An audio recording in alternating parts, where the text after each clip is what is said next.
And I'm telling you this is the least important of our priorities. Hey, what's going on? What are you arguing about? We got together to celebrate our progress, but it looks like we've reached the limits of a constructive discussion regarding our different views. We can't agree on the playlist. I say nothing beats good old rock and roll, but it seems our tastes got pretty rotten in some branches. Rotten is good. Grunge is good.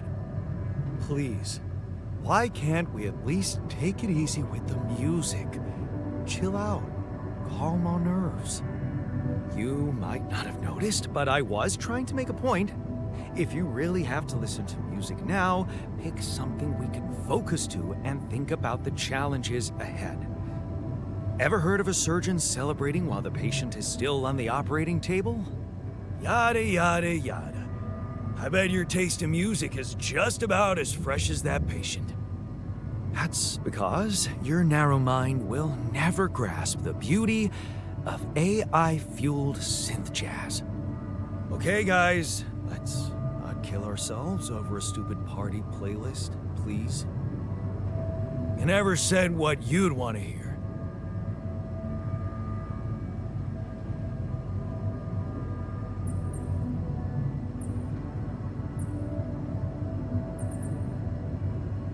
Let's get a rave started.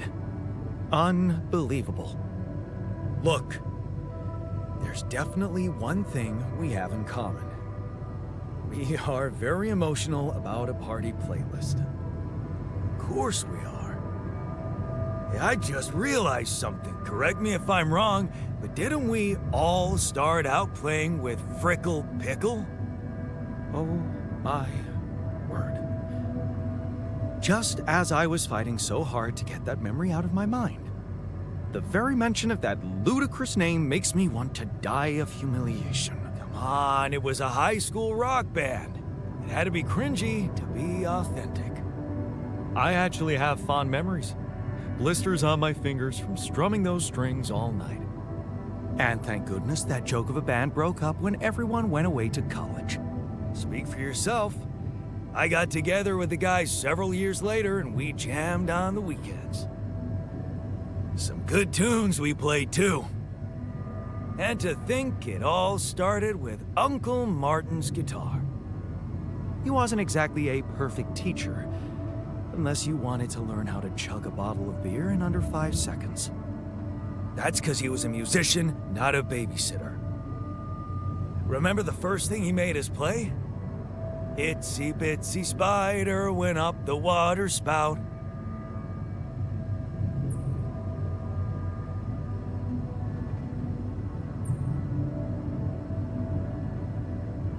Down came the rain, washed the fucker out.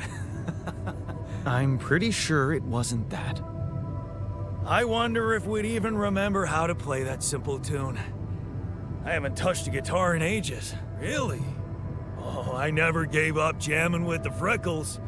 Well, not until the accident. I went back to fiddling with the instrument a little bit when we moved with Lennon. Nothing serious, though. Luckily, we're not here to perform music. You know what? You're right. We should definitely do it. You really are a genius. I bet we could write a song Uncle Martin would dig. All we need is a guitar. You up to it?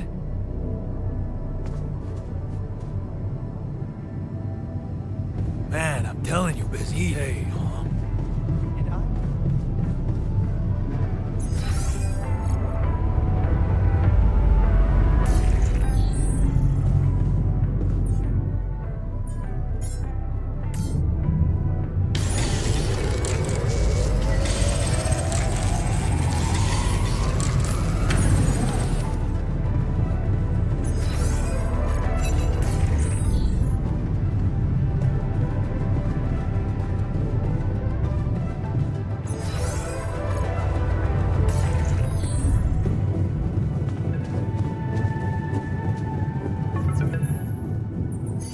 Hello?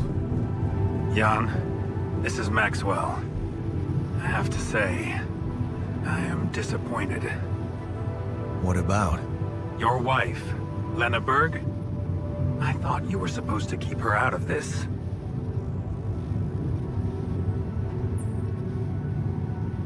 I'm sorry, man, but I have no control over her.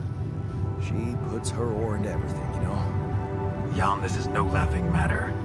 Your wife just accused me of negligence before the board.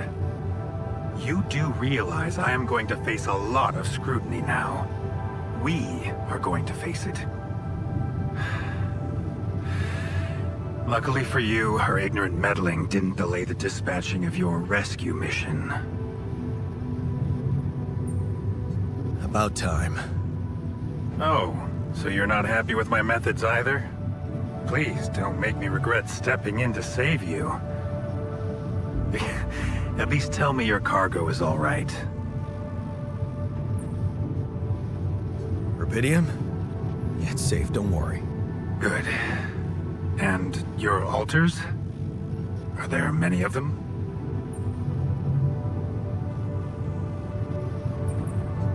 Why so curious? You think it's none of my business? It will be, sooner or later. You know, I did try to test the waters a little back home about the possible fate of your potential crew. Before your wife barged in with her self-righteous attitude and sabotaged all my subtle advances. You mean you still haven't told anyone? It's too early, Jan. Why? There's one thing you need to understand about those people. No one makes it to the board of a corporation for being nice. It's an award you get for putting the interests of stakeholders before anything else. Which boils down to being a passive opportunist with no moral center. And whose interest are you protecting? What are you hiding, Maxwell? You got me there, Jan. I am hiding something quite embarrassing. An idealistic dream. What about? Remember when I told you about our lives being governed by chaos? And how we struggle to find a meaningful pattern in it. You are experiencing it clearly now, aren't you? Well, ever since I learned about your discovery, I keep thinking about Rubidium as the opportunity for us to stop being slaves to chaos. That is why, contrary to the members of the board, I will sacrifice everything to protect your mission.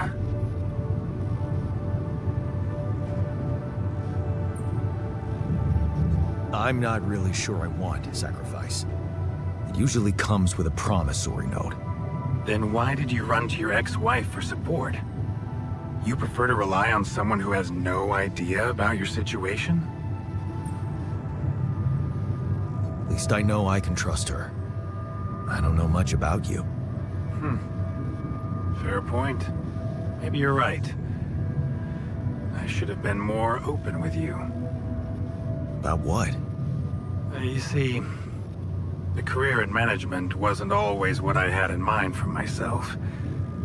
I used to be a geneticist, preoccupied by scientific work, exciting, promising experiments. So, the old research Lucas dug up. Yes, it was mine.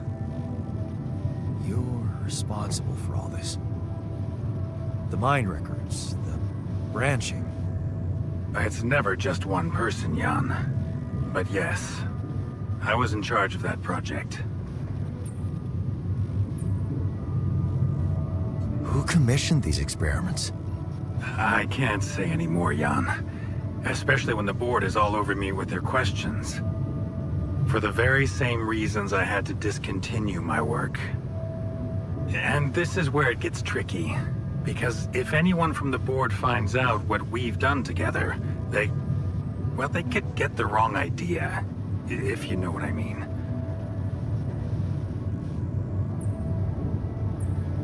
That you're experimenting again? That I'm using the situation to turn things around for myself. Aren't you? That's quite a harsh accusation, considering the mess I've got you out of. Jan Dolsky. Okay. I get it. I'm not sure you do. You see, things may get harder for you soon. Harder? How? Well, there might come a moment when the interest of your alters, at least some of them, will differ significantly from yours. Are you trying to scare me? I just want you to prepare. For what? Tough decisions. That's very cryptic. Well, it's the best I can do. Remember, we're both in uncharted territory. Lucas is working on establishing the most convenient rendezvous point. He'll dispatch the coordinates to you as soon as he's found a good location. Good. I'll be waiting. In the meantime, wish me luck with the mess down here. I'll get back to you when the storm dies down.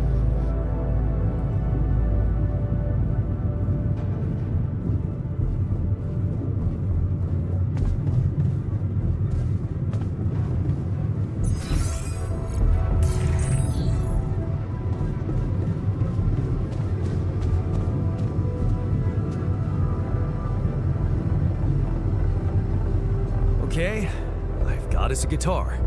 Now, what do we want to play? How about something from our old repertoire? We had a few hits up our sleeves. For crying out loud, can't you just let it go?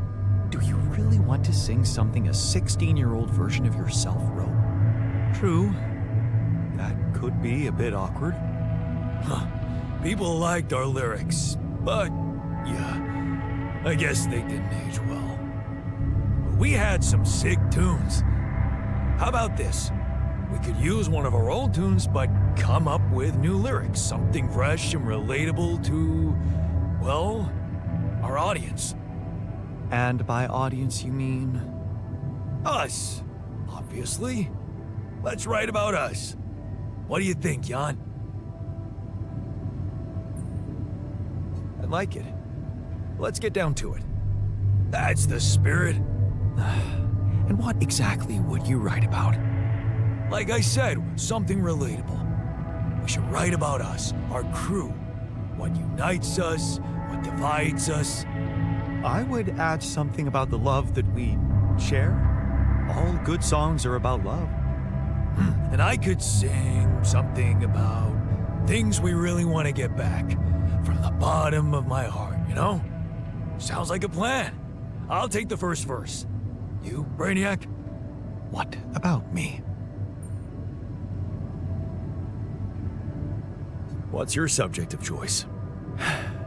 You're not gonna leave me alone, are you? Nope. We're in this together. Fine. Give me the shortest part. And what'll you sing about? Quantum mechanics? What else? Let's add some meaning to this pointless activity. Okay, then. Jan, your turn. You take the second verse. What are you gonna sing about? I could sing about all the things we've been through. Well, that could work. You could start with something like, on the path I left behind. How about, I've been roaming with no guiding light? Yeah, but I'm no longer left all by myself. We've got a common goal in sight. All right, looks like we've got it. Oh, sweet. Let's just get this over with. Okay, here goes. Growing up apart, we shared surprisingly common ground, feeling nothing more than regret, till the coin got flipped around. Things never said in quantum state now won't remain unspoken. The clock is unwound, the choice is unsound, could now reopen. What if I gotta spend a day with you again? Of all the things that I regret. It's losing you that truly hurts. If I could take another turn, my life would never be the same. If I could get another chance today. On the path I left behind, I've been roaming with no guiding light, but I'm no longer left all by myself. We've got a common goal in sight. Things that we lost, the personal cost, are they really gone forever? We're not gonna fail, we need to prevail and sail together. And though it seems now anything could be undone, would you be really missing things if they were never truly